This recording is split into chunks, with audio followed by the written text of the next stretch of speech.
We're gonna be styling a soft textured mid bun together. I forgot to film the prep, so sorry, but I did use a GHG 1-inch iron to curl the whole head because this is the look we're going for. And the first thing I did was break up her curls by using Glow. It is to hydrate the hair. I really want the hair to be super hydrated before I start styling. Again, I just need movement in the hair. So I quickly curled going in alternate directions. Next, I'm gonna be teasing, and the section we're gonna be teasing is the top of her crown to the end base of the crown. You're gonna be doing multiple sections all the way through. You want your teasing sections to be about 1/2 inch in width.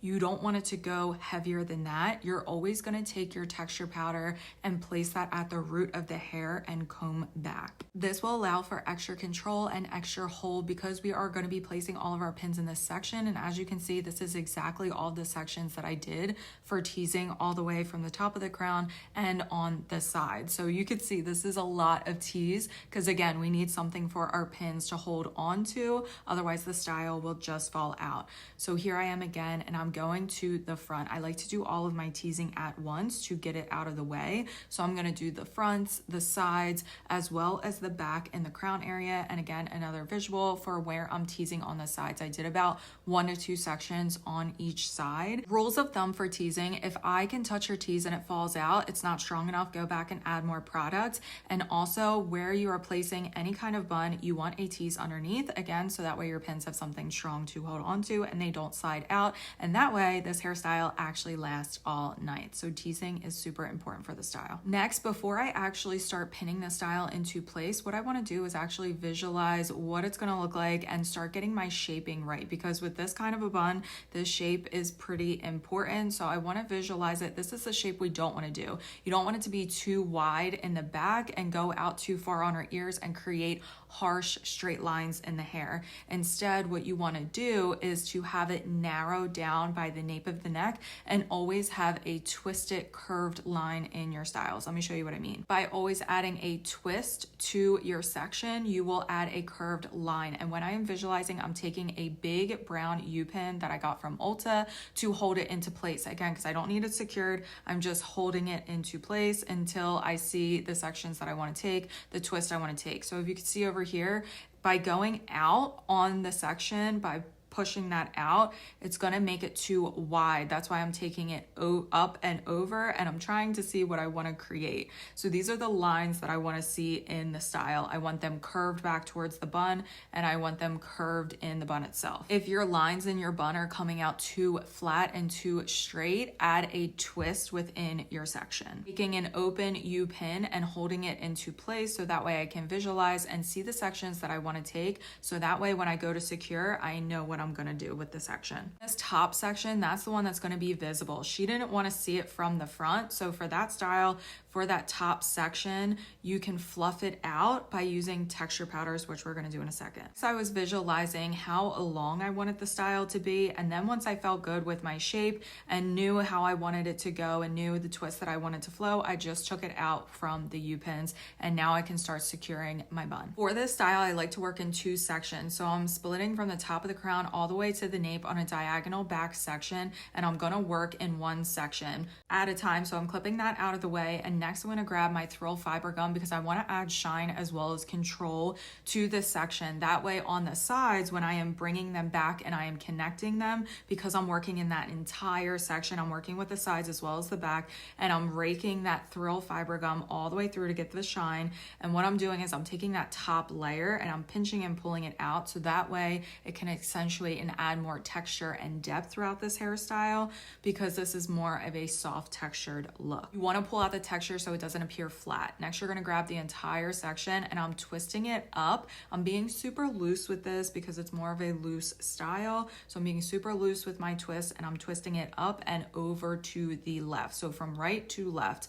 Next, again, I am taking my big open U-pins and I am placing them on the bases of the hair where it's heaviest so it doesn't fall out. Next, on that top section that's going to be visible from the front, I'm taking my dusted texture powder because she's super strong and secure, getting that all over the lengths of the section, taking my fork comb and back combing that section. What this is going to do is add height as well as width to that section of hair you're working with. So from the front, it's going to add that width that you want to see as well as height that you're going to need for this look. If it's not sitting as high as you want, go back and add more, dust it. Now I'm working on the second section, and as you can see, I'm working with the entire section in one, doing the dust it again and going through with my fork comb and activating that dust it.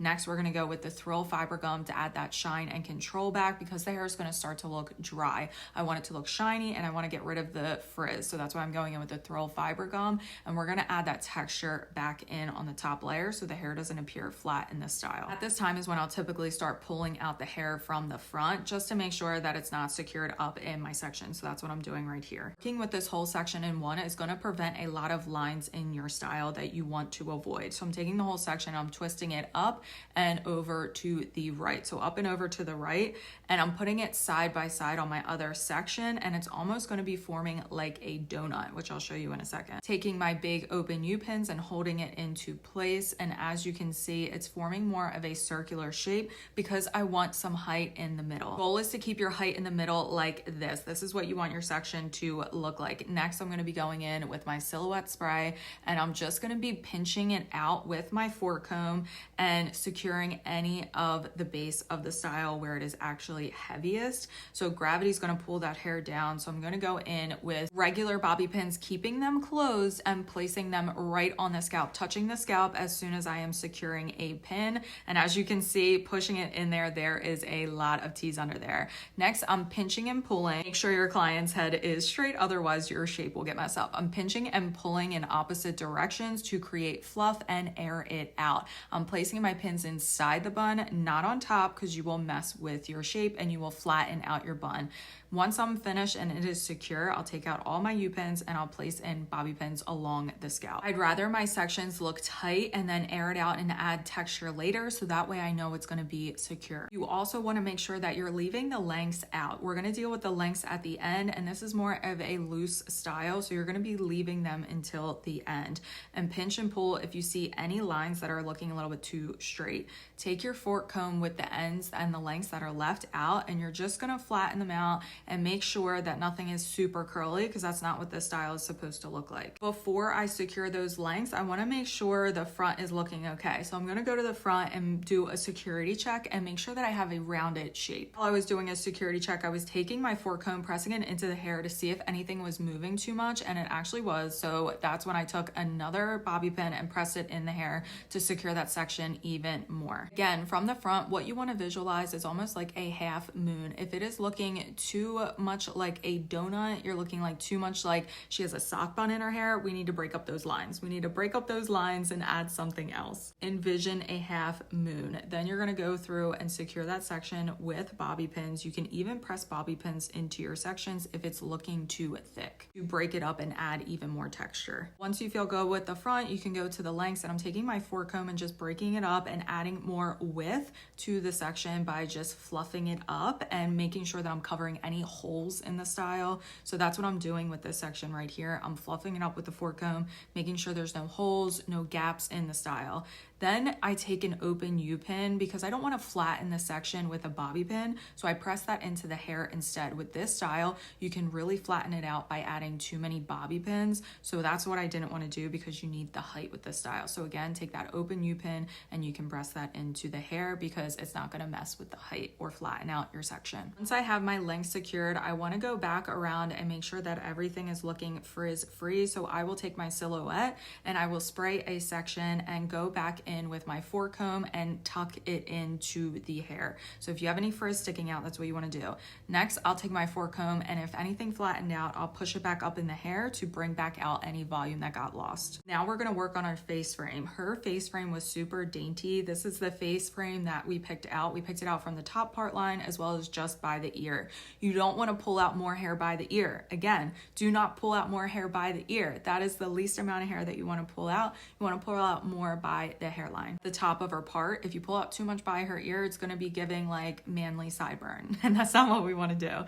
Next, I'm doing my Oasis Volume Up, which is essentially going to add shine. You want to shake it up, activate it, spray it onto the hair, come back with your fork comb and tuck in any frizzes, and it's going to add a beautiful shine to the hair. I like to do this at the end as well as throughout my styling. Here's a visual of the face frame that we did. It was super soft, so I wanted the curl to start right below her cheekbone. So what I did was I took my long barrel 1 1/4 inch iron, it's the Bio Ionic, and I curled starting starting at the lengths, like all the way at the end. I didn't go all the way up because I just needed a little bit of curl. Lastly, I will hit them with a setting spray because I want them to freeze in place. And I love to use the Got To Be Glued. I'll take it right along her hairline and I will fluff out each one of these curls. If you don't take a fork comb to your face frame and you leave it in its sausage formation, I'm gonna come for you. The last thing you wanna do is go around 360 view, look at every side angle, and go in with a shine spray like Oasis Volume Up. It's not heavy on the hair, so you can spray this a lot. But actually, I'll tell you a little secret. I was getting some B-roll and I was actually spraying the air. So that's actually what I was doing here. One of my favorite ways to get content is to do what I like to call touch-ups at the end. So I'm adding the shine spray, and then this was fake. I didn't need to do anything, but this was actually for B-roll. So I'm sharing that with you. Once you feel good with the shape, it's not too wide, everything's secure. This is what your bun is gonna look like. She's not too wide, she's twisted. Here's the front, and then this is how we secured the veil. I put it in the middle because if we put it on top, it will crush your beautiful bun. I hope you give it a try.